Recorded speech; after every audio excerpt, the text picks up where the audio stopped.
कि पत्रकार महोदय, आप जी ने संतों के साथ डिबेट का प्रश्न किया है, उसके लिए मैं सभी हिंदू धर्म के धर्म गुरुओं से एक प्रश्न पूछता हूं। कौन ब्रह्मा का पिता है, कौन विष्णु की माँ, और शंकर का दादा कौन है, हमको दे बता। इनको ना पता हो ना, फिर मैं बता दूंगा डिबेट में। आप लोगों से पहले भी संत हुए, जैसे ओशो थे, उनके बारे में आपका क्या विचार है? जीरो। बट उनके भी काफी अच्छे फॉलोवर हुए। फॉलोवर तो एक स्टूडेंट है, उसने 2 जमा 2 5 पढ़ा देगा, 2 पोल रटनेगा तो वो तो क्लियर दूसरा करेगा नहीं। 5 नहीं होते, 4 होते हैं। जैसे एक आपने कुछ दिनों पहले बयान दिया था कि आप शास्त्रार्थ के लिए ओपन है, बिल्कुल कोई भी आए, कोई आओ। उसका तरीका क्या है? मान लीजिए कोई बच्चा आपके साथ या कोई बच्चा नहीं, बच्चा मतलब पहलवान खेला, एक बालक आके आ जाए कुश्ती लड़ेगा, खेला कट्टे गाने जी बराबर का। अच्छा, वेट में तो शंकराचार्य चारों। अच्छा, आ जाओ। उनके अलावा कोई और? इतने महंत बने बैठे हैं जिनके पास चेले बुका रखी, प्रेमानंद जैसे। अच्छा, कोई आओ मेरे साथ, अनुरुद्ध आचार्य और ये। अच्छा, इनमें से कोई भी आए तो उसका तरीका क्या होगा? तरीका ये होगा, चैनल बुक करा जाएगा। अच्छा, वो अपना पक्ष रखेंगे, हम अपना रखेंगे। मेरा जो ज्ञान वो मैं बताऊंगा, वो अपना बताते रहेंगे, बीच में तर्क उतर नहीं होगा। अच्छा, फैसला जनता करेगी। वहाँ इनकी डिबेट देखिए, बीच में कहाँ कर देते हैं, वो तो डिबेट है। मतलब एक सभ्य तरीके से। सभ्य तरीके। सवाल कौन पूछेगा आप दोनों से फिर? सवाल तो पूछने की जरूरत को नहीं, वो अपना ज्ञान बताए। अच्छा, आप क्या दिशा दे रहे हो, मैं अपना ज्ञान बताऊंगा और शास्त्र दिखाऊंगा कि ये शास्त्रों को माना है, तुम दिखा दो।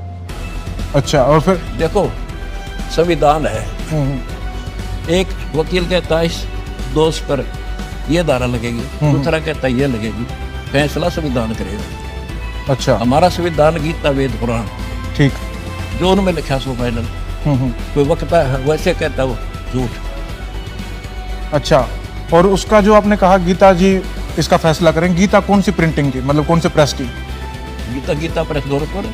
अच्छा, उसको आप आधार मानेंगे? सारे मान रहे, मैं मानूंगा। अच्छा, तुम मानते हो उसको ले लेंगे, वो मानते हो जिसने। जैसा आपको क्या लगता है कि भाई आप इस काम को, मतलब जो आप कर रहे हैं, सोच को मैं ठीक कर दूंगा, कर पाएंगे? कर दूंगा। सारी पृथ्वी में आदि सनातन धर्म का बढ़ा देंगे हम, देख 4 साल में कर दूंगा, नोट कर ले।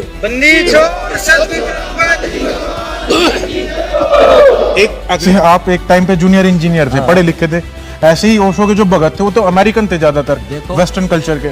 उनने कभी ना बता वेस्टर्न ने, बट भक्ति तो भारत में है, थोड़ी बहुत है, तो वहाँ तो है नहीं कुछ भी। बट यहाँ तो ढकोसले ज्यादा हैं। ढकोसले तो भी तो मैं खड़ा, मेरे को खड़ा किया नहीं। आप एक मैं सिंपल कपड़े हैं और वो करण की तरह पाउडर कर रहे, कहते कंठी माला पहरे से क्या हो, ऊपर डूंडा साधु का और भीतर रखा खो, ऊपर दिखावा संतर भक्ति है नहीं, तो जीरो हमें। जो जैसे आपने ये इतना बड़ा वो बना रखा है साम्राज्य, कुछ लोग इस साम्राज्य के नाम पर कुछ गलत काम करते हैं, नाम तो नहीं लेंगे उनका, उनके बारे में आपके क्या विचार है?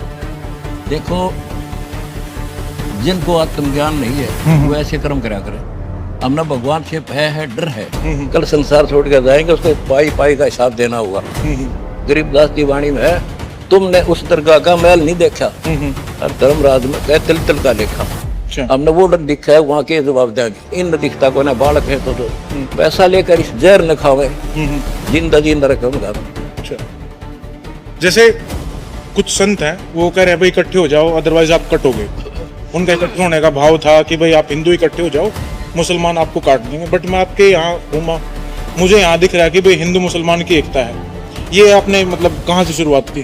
देखो, मैं कबीर जी का फॉलोअर हूँ, मेरा कबीर भगवान है, और उन्होंने हिंदू मुस्लिम एक सब एक बताया, जीव हमारी जाति है, मानव धर्म हमारा, हिंदू मुस्लिम सिख ईसाई धर्म में कोई नहीं। पहले कौन थे?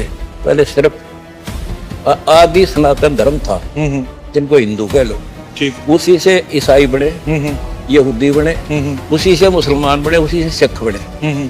आज मैं हिंदू होकर मृत्यु के बाद मुसलमान का जन्म ले लूं, फिर वो झंडा डालूंगा हिंदुओं का दुश्मन, और आज मैं मुसलमान दुश्मन बन जाऊं। ये मूर्खता की बात है, छोटी सोच, भगवान के विधान से जो परिचित नहीं है वो डिवाइड करेगा। आपको लगता है भारत में हिंदू खतरे में? नो, उनकी सोच खतरे में है। नहीं, ये मतलब उनके मन में आपने कहा ना उनकी सोच खतरे हाँ, में है। उनके अंदर ये सोच किसने डाल कि वो हिंदू खतरे में है? किसी ने तो डाली। अज्ञान ने डाली।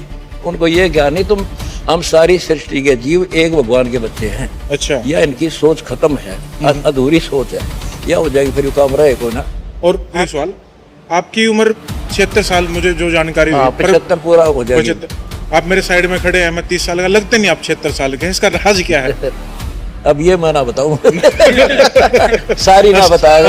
असली काम की बात आपने छोड़ दी। बस यह छोड़ूंगा ये परमात्मा की कृपा।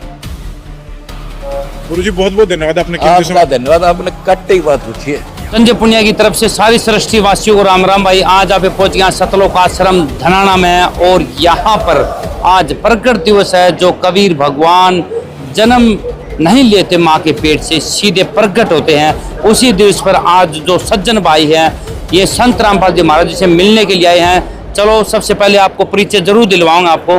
जी राम राम जी। राम राम भाई साहब। जी सबसे पहले आपका परिचय जी। मेरा नाम अनिल कुमार है, गांव मेरा बाटला है, हिसार से हूँ मैं सारा काम मेरा राजस्थान में, राजस्थान रिसोर्ट वगैरह और प्रॉपर्टी वगैरह काम करता हूँ वैसे। अच्छा जी। जी। प्रॉपर्टी डीलर का जी। डीलर का भी और वैसे रिसोर्ट वगैरह रेडी करके सेल करता हूँ। अच्छा जी, जी। काम करो जी। जी। अच्छा जी, तो फिर संत रामपाल जी महाराज जी से क्यों मिलने के लिए आया? आप तो इतने बड़े उद्योगपति हो जी। देखो जी, अब जवान की लगाओ, किसान की लगाओ, गरीब की लगाओ, जिसको जहाँ जरूरत पड़ी। किसानों को पानी उतारने के लिए सरकारें जहाँ फैल हो गई थी वो हमारा राज्य पहुंचे। गरीबों के सिर पे छत नहीं है, वो मकान बड़ा बड़ा के उनको घर दे रहे हैं, खाने को दे रहे हैं, अच्छी लाइन पे लेके जा रहे हैं। बच्चों को मोबाइलों से, नशों से दूर रखते हैं। तो कौन नहीं चाहेगा कि मेरे बच्चे हम उसी लाइन पे चले जिसपे हमारा घर का ही फायदा हो, समाज का ही फायदा हो। तो हम तो प्रेरित होकर देख के इनकी सेवा हमें आए, और हम राजस्थान से चल के आए। कहीं भी से भी हमारा मैसेज आ जाता है, कहीं भी भंडारा है, कहीं से यहाँ से एक बार हमारा इन्विटेशन आ गया, हम आते हैं, काम छोड़ के आते हैं। बिल्कुल। कैसा लगा जी आपको आज? मैं कह रहा हूँ जी, मतलब धरती पे अगर भगवान देखना तो यहाँ हो एक बार धनाना धाम आप। अच्छा हाँ जी। जी। तो एक इंसान को आपने भगवान साबित कर दिया भगवान साबित कर्मों से होता है भाई साहब। जी।